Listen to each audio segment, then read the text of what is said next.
Good morning guys! Oggi mi sono messo questo microfono più alto e più vicino e mi sento un pochino come un radiofonico. Che figata ragazzi! Come avete letto nel titolo qui sopra o qui sotto, non so bene dove compaia sinceramente.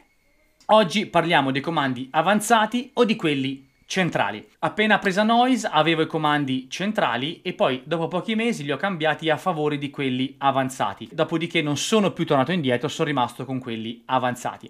Oggi parleremo dei pro e dei contro e andiamo a vedere come fare il montaggio e smontaggio di entrambi i comandi.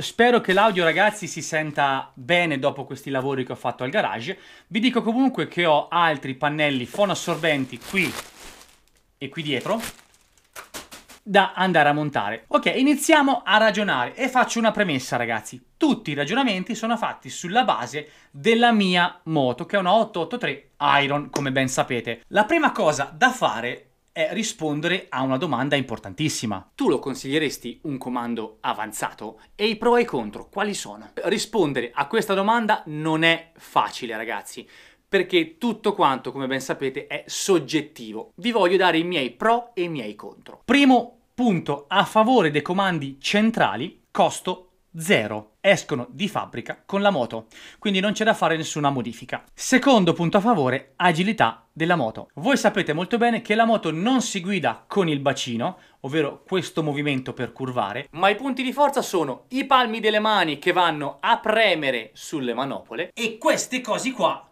che fanno forza sulle pedane. E le pedane centrali in questo sono molto avvantaggiate rispetto ai comandi avanzati. Stiamo parlando di moto custom. Non pensate per essere agili per districarsi in modo da richiedere tanta agilità. Però è giusto sapere che i comandi centrali offrono un miglior controllo sulla guida della moto. Terzo punto a favore: chi vuole montare il paramotore lo può fare ragazzi, perché il comando avanzato non va molto d'accordo con il paramotore. Ora passo ai punti a favore del controllo centrale.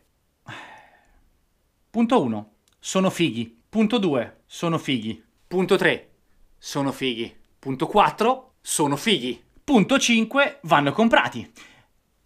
Ah no, quello è un punto a sfavore. Punto 5. Sono molto più comodi sui lunghi viaggi. Sto simulando la guida con i comandi avanzati ragazzi e non facciamo troppo fiscali se sedere basso. Sto simulando, sto cercando di darvi quella che è un'idea. Questa guida così alta sui lunghi viaggi mi risultava molto scomoda sulle anche. Mi trovavo a dovermi fermare ogni tot di chilometri per sgranchire questa zona, quindi la zona del bacino. Di contro, questa indicativamente è la posizione dei comandi avanzati ragazzi.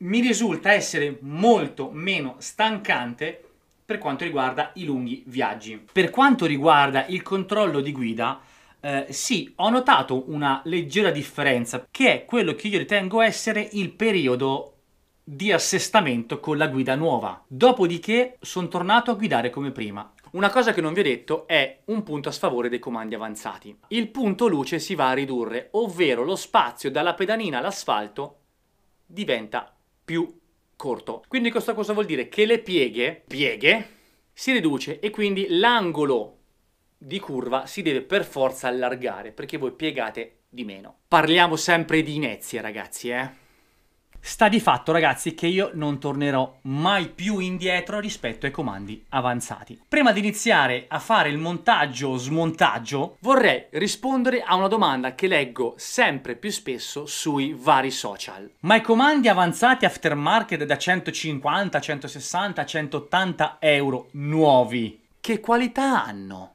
A questa domanda io vi posso rispondere con la mia esperienza. Questo ragazzi è un comando centrale originale e come voi ben sapete ha il suo bel peso. Questo ragazzi è un comando aftermarket smontato. Mettendoli a confronto solo il supporto contro supporto, diciamo manca la pedalina, però pedalina e tutto il comando del freno, questo non pesa nemmeno la metà di quello. Questo comando io l'ho utilizzato un anno intero. L'ho cambiato solo ed esclusivamente a seguito di una scivolata in moto che purtroppo me ne ha causato la rottura. Tornato a casa ho comprato gli stessi comandi avanzati perché per me erano perfetti e vi posso dire che sono perfetti. Se pesa la metà, allora io qualche domanda di resistenza me la devo fare. Ragazzi, questi comandi non mi hanno dato nessun problema di fluidità,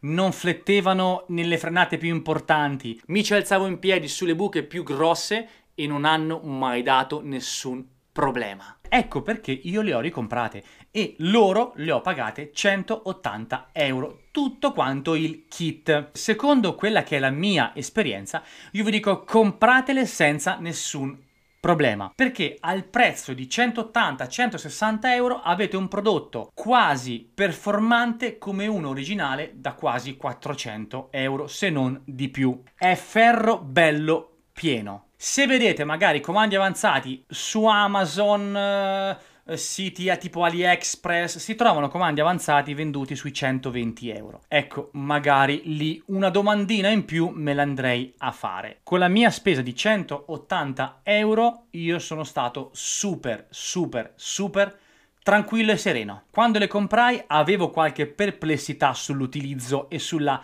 robustezza e subito dopo qualche mese tutti questi pensieri si sono cancellati all'istante perché si sono dimostrati performanti in un modo fantastico. Facevano e fanno quello che promettono. Ovvio è che spendere la cifra per dei comandi avanzati originali contro dei comandi avanzati aftermarket, una differenza a livello di prodotto c'è per forza. 180 euro per loro, io ce li spenderei una terza volta, una quarta, una quinta, una sesta e così via. Io comprerei i comandi avanzati originali solo se li trovassi usati. Allora sì che spenderei 200-250 euro. Però ripeto ragazzi che questo è il mio modesto punto di vista. Ora basta star seduto sul divanetto, mi butto per terra e vi faccio vedere come montare i comandi avanzati.